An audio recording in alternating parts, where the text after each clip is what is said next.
I got so much motherfucking design on right now.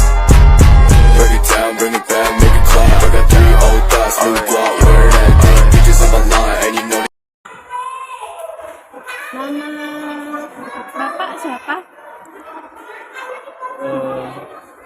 Bayu Pratama, Sekolahnya ngajar di SD Tianida. tamatan Bapak? Sarjana Pendidikan jurusan Bahasa Inggris. Jabatan? Wali kelas 4. Ngajar kelas 4. Lama mengajar di SD-nya? Tidak terlalu lama, baru 1 tahun kurang lebih. Saya beri pertanyaan yang pertama ya Pak. Boleh. Apakah Anda memahami tentang kurikulum Merdeka? Memahami begitu dalam tidak, secara detailnya tidak. Tapi kalau karena baru kan, kalau untuk sedikit-sedikit insya Allah paham lah, kenal dengan kurikulum Merdeka. Pertanyaan yang kedua Pak, bagaimana pandangan Anda tentang kurikulum Merdeka? Menurut saya kurikulum Merdeka itu cukup menarik karena dari sana ada siswa itu tidak monoton dalam belajar dan untuk mengasah keterampilan juga, baik itu hard skill maupun soft skillnya dan lain-lain. Perbedaan apa yang mendasari menurut Anda antara kurikulum sebelumnya dengan kurikulum Merdeka? Perbedaannya itu yang jelas banyak. Dari kurikulumnya, kalau kurikulum sebelumnya itu kalau secara administrasinya itu agak lebih banyak kalau yang dulu. Kalau yang sekarang itu kurikulum Merdekanya tuh dia itu sama sebenarnya, banyak juga tapi lebih simple karena tidak kalau dulu kan RPP harus ada dalam 1 semester tuh harus per hari. Nah kalau sekarang itu bisa diselesaikan dalam waktu misalnya sudah disiapkan awal semester atau akhir semester. Baiklah, pertanyaan selanjutnya Pak, apa pergantian ini tidak terlalu cepat? Kesannya seperti apa ganti menteri ganti kurikulum? Apa pergantian ini tidak terlalu cepat? Kesannya seperti ganti menteri ganti kurikulum. Kalau tidak pergantian kurikulumnya terlalu cepat dan lain-lain, saya rasa kita juga kalau mau mengkomplain kebijakan itu agak susah juga karena sudah ditetapkan kan. Tapi kalau tinggal saja kitanya yang tinggal menyeimbangkan antara kurikulum yang lama dan kurikulum yang baru, seperti itu. Apakah sekolah Anda telah menerapkan kurikulum Merdeka? Untuk sudah diterapkan dari 1 tahun ini. Tapi dari cuma kelas 1 sampai kelas 1 dan kelas 4 saja untuk kurikulumnya. Kalau untuk yang lain dari kelas 2, 3, 5 dan 6 itu insya Allah tahun ini baru diterapkan. Apakah Anda perlu mengikuti pelatihan kurikulum Merdeka? Perlu, karena biar juga menambah wawasan dan lebih paham konsep dari kurikulum Merdeka tersebut. Ikutin. Kalau mengikutin belum. Kalau belum, apa alasan yang menjadi kendala Bapak? Karena baru bergabung di sekolah ini, jadi belum direkomendasi untuk pelatihan. Bagaimana implementasi proyek Kurma kurikulum Merdeka dalam pembelajaran di kelas Anda? Untuk implementasinya cukup sudah berjalan. Ya karena berproses ya, kalau mau seluruhnya perfect itu mungkin tidak, tapi step by step sudah dijalankan projectnya. Seperti ini nanti hari ini insya Allah nanti ada pupuk pelatihan praktek pupuk kompos. Kalau mau ikut ini juga boleh. Jam 11 nanti ada pelatihan untuk kelas 4 itu terkait pupuk kompos kurikulum merdeka. Proyek apa saja yang perlu dilakukan, Pak? Banyak yang dilakukan itu kemarin, kalau semester kemarin itu ada pembuatan batik anak-anak kelas 4. Terus untuk semester 2 ini pembuatan pupuk kompos. Terkait dengan profil pelajar Pancasila, profil yang mana yang intens diimplementasikan dalam pembelajaran? Hampir rata-rata kita coba semua kita implementasikan, baik itu anak-anak biar belajar untuk mandiri, terus dekat sama Tuhan Yang Maha Esa, dan kelima poin profil Pancasila itu insya Allah kita coba untuk terapkan terus, kita ingatkan terus. Apakah harapan sekolah dengan melaksanakan kurikulum merdeka? Apakah harapan sekolah dengan melaksanakan kurikulum? Harapannya itu yang pertama jauh lebih mandiri, jauh lebih berprestasi, dan tentunya itu jauh lebih baik dari karakter-karakter sebelumnya. Ini kan kemarin sempat COVID ya. Jadi COVID itu hampir 2 tahun, jadi kayak ada sedikit penurunan karakter anak. Nah, ini harapannya untuk ada kurikulum merdeka ini karakter anak itu lebih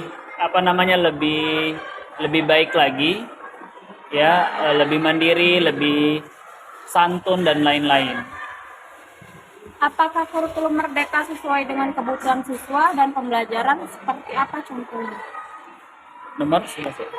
Apakah kurikulum merdeka sesuai dengan kebutuhan? Kalau sesuai kebutuhan, sepertinya mereka juga proses penyesuaian, karena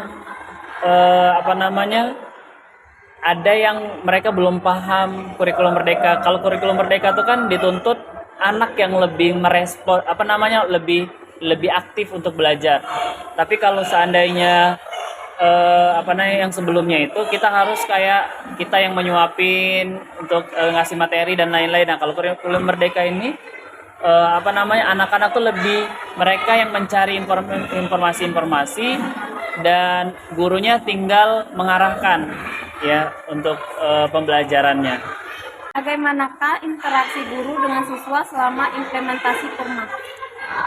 Interaksi siswa cukup baik, cukup mereka bisa menyesuaikan, tapi memang butuh proses untuk penyesuaian peralihan dari kurikulum merdeka ini.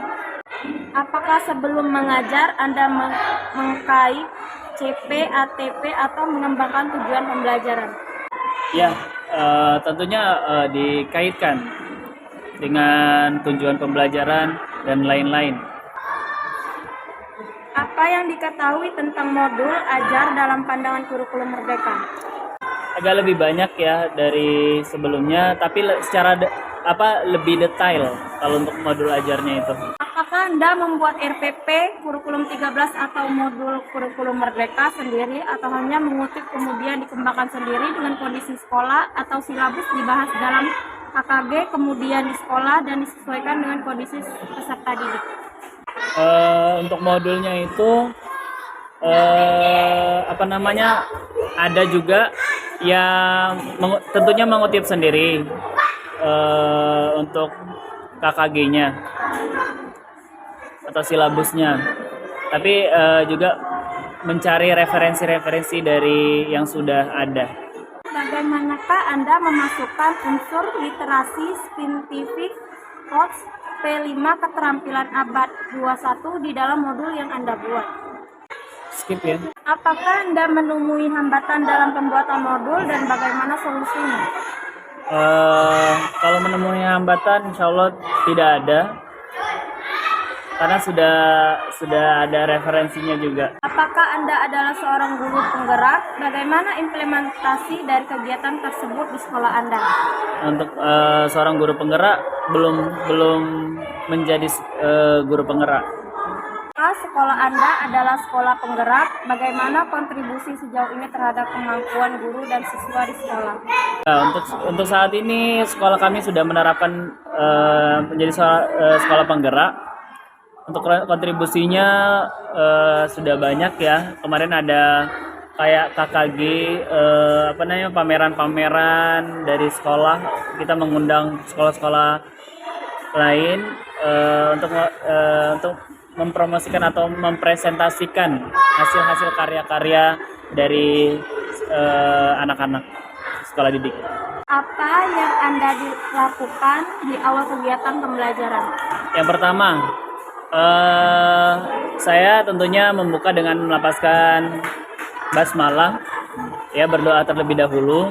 Kemudian saya mengecek ruangan, apakah ruangan itu kotor atau bersih. Ya, kalau misalnya kotor itu saya suruh anak-anak untuk membersihkan kelasnya dulu biar kondusif dan aman, nyaman. Pertanyaan yang selanjutnya, model atau pendekatan atau strategi, metode, teknik, taktik, apa yang Anda gunakan dalam pembelajaran, bagaimana implementasinya? Yang pertama, dalam pendekatan saya tentunya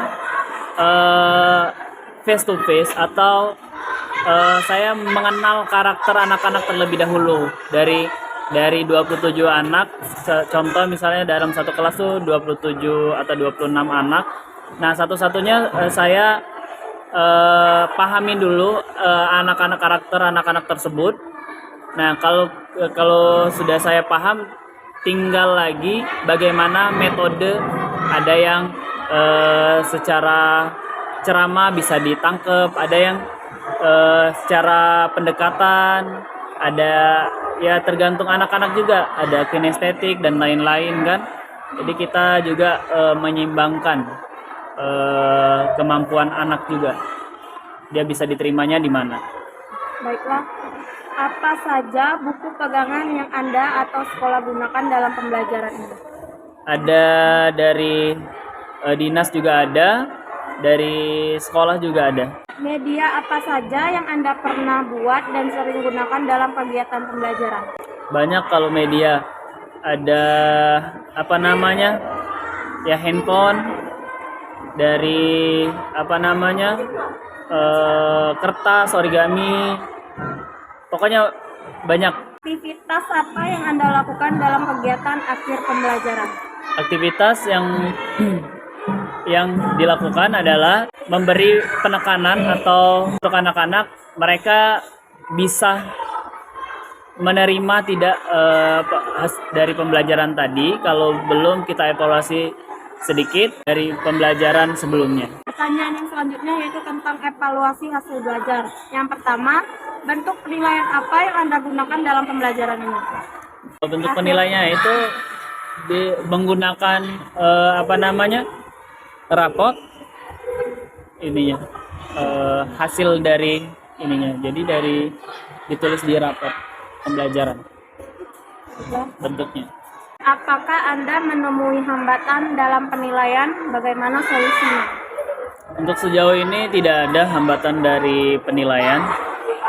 Kalau ada hambatan dari penilaian juga pastinya kita komunikasikan dari langsung ke wali kelas, wali muridnya ya, untuk hasil dari penilaian anaknya. Kapan saja Anda melakukan penilaian? Kapan saja, setiap pembelajaran saya melakukan penilaian. Penilaian itu baik dari karakter anak. Jadi kalau seandainya anak itu salah satu contoh ya, anak-anak itu kalau seandainya dia tidak ketemu, tidak papasan, awalnya itu mereka tidak papasan dengan guru. Nah, ketika mereka papasan dengan guru tuh kayak tidak ada sopan santun dan lain-lain. Nah, itu saya terapkan di sekolah, di dalam kelas. Anak-anak itu kalau ketemu guru untuk selalu salam selalu untuk salam. Dan ketika saya tanya ketika mau absen itu mereka salamnya berapa guru, minimal 10 orang dalam sehari salaman. Jadi setiap hari itu ada penilaiannya juga, dari baik itu dari karakter maupun dari hasil pembelajarannya. Apakah setiap soal yang digunakan di sekolah, STS atau SKS, dikembangkan sendiri atau bersama KKG atau lainnya? Dikembangkan sendiri. Jadi kita buat sendiri sesuai apa yang sudah kita pelajari. Jadi bikin sendiri, dikembangkan sendiri. Baiklah, pertanyaan yang terakhir, bagaimanakah proses pengembangan soal dalam asesmen? Pengembangan soalnya itu tadi dari yang pertama kita ambil dari hasil dari pembelajaran yang kita sudah pelajari, itu yang pertama. Yang kedua, kira-kira yang kita ambil tuh bagaimana hasil dari penilaian tersebut itu bisa menopang anak-anak itu mereka berhasil atau tidak gitu. Baiklah, ini saja wawancara kali ini bersama Kak Bayu. Saya akhiri. Wabillahi taufiq wal hidayah. Wassalamualaikum warahmatullahi wabarakatuh.